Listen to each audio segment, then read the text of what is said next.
தான் அவனுடைய குடும்பமே இன்று சீரும் சிறப்புமாக வாழ்ந்திருக்கும். புரிந்து கொள், ஒரு நிமிடமோ 5 நிமிடமோ அது எவ்வளவு பெரிய செயலை செய்யும் என்று. அரசன் ஆண்டியாவதும் அந்த ஒரு நிமிடத்தில்தான். இல்லாதவன் செல்வந்தராவதும் அந்த ஒரு நிமிடம்தான். உன்னுடைய யோசனையில் தான் அனைத்து செயல்களும் முடங்கி இருக்கிறது என்பதை உறுதி கொள்.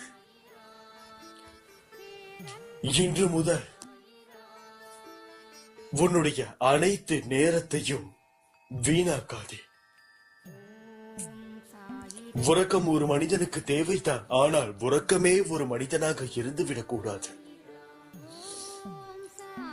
நன்றாக பணியாற்றி யோசனை மேல் யோசனை செய்து முயற்சியை செய்த ஒரு மனிதனுக்கு உறக்கம் நிச்சயமாக